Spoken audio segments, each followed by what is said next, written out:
2 नवंबर है। मैं हैरो में हूँ। डॉक्टर अजय के घर में डाइनिंग हॉल है।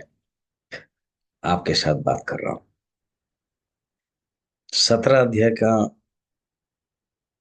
11 नंबर श्लोक चयन किया गया है डॉक्टर अजय के द्वारा। उसको हम बता रहे हैं। श्री भगवान वाच अफलाकांक्षी यज्ञ विधिदृष्टो य युज्यते यष्टव्यमेवेति मनः समाधाय स सात्विकः। देखो, जो लाइफ स्टाइल है वो गुण के अनुसार होता है। सात्विक गुण, राजसिक गुण और तामसिक गुण। इसके पहले भगवान ने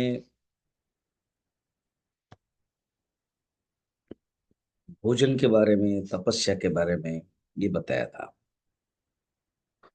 भोजन 3 प्रकार, फिर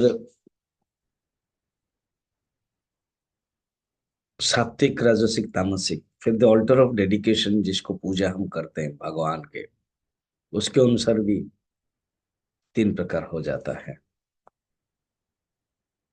अभी ये जो मेन एक्शन है, मीन्स पुराने जमाने में, वैदिक के समय में यज्ञों को ही मूल कर्म माना जाता था। अफला अर्थात ऐसे जो सैक्रिफाइस है, जो यज्ञ है, उसमें कोई डिजायर नहीं है। अफलाकांक्षी भी ही। किसके डिजायर? फल के। फल की कोई इच्छा नहीं। विधि दृष्टो ये अच्युत है। मगर जो नियम है, विधि माने जो ऑर्डिनेंस है, उसके दृष्टि से जो करता है, यष्टव्यम में वेति, अर्थात ए फॉर्म फेथ होता है कि सैक्रिफाइस इज ए ड्यूटी, इसको करना चाहिए। ये भावना से जो मनुष्य करता है, तो जानना ये सात्विक है। और मन समाधाय, इसमें सात्विक है।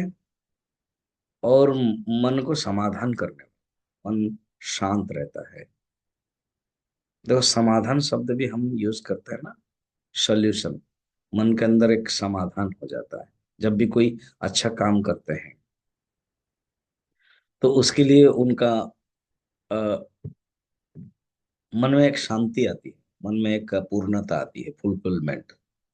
तो मन के जो फुलफिलमेंट है, वो है सात्विक यज्ञ।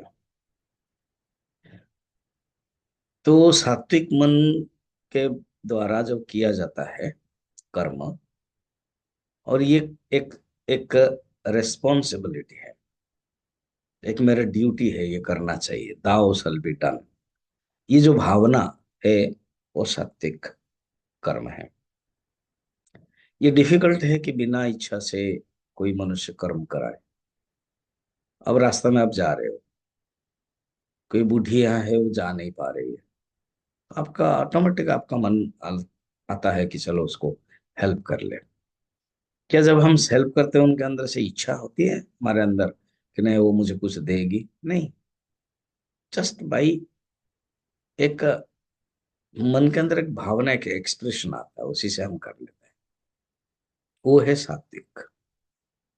तो पुराने जमाने में कर्मों को यज्ञ के रूप में लिया था, इसलिए यज्ञ के व्यवहार किया जाता है, सैक्रिफाइस कहा गया है। अभी कोई भी कर्म करते हैं जब मन के अंदर सात्विक भाव रहता है, एक गुड एटीट्यूड, गुड इंटेंशन, शब्द को ध्यान रखें। गुड एटीट्यूड, गुड इंटेंशन के साथ जब मनुष्य करता है, तो वो सात्विक है। Intention must be good. कभी कभी पता है ना, इंटेंशन इज गुड मगर मेथड्स गलत हो जाता है। तो इंटेंशन भी गुड होना चाहिए, तो ऑटोमेटिक मेथड्स गुड होगा। अगर आपका इंटेंशन गुड है, तो मेथड्स के लिए भी भगवान किसी को भेज देंगे। जैसे आप एक अच्छे इंटेंशन से जा रहे हैं, कहीं पर जंगल पड़ गया, तो आपको अंधारा दिखाई दे रहा है, तो ऑटोमेटिक कोई आदमी आएगा और बता देगा कि इस रास्ते से जाओ। उसको कहते हैं इंटेंशन भी गुड होना चाहिए और मेथड्स भी गुड होना चाहिए। तो ये है सात्विक कर्म, सात्विक यज्ञ। पहले ही सात्विक यज्ञ बताया, फिर राजसिक और तामसिक यज्ञ भी है। तो इसमें क्या है, सात्विक यज्ञों को ग्रहण करना है, एडप्ट करना है, और राजसिक और तामसिक को छोड़ देना है, नहीं करना है, ये भाव है।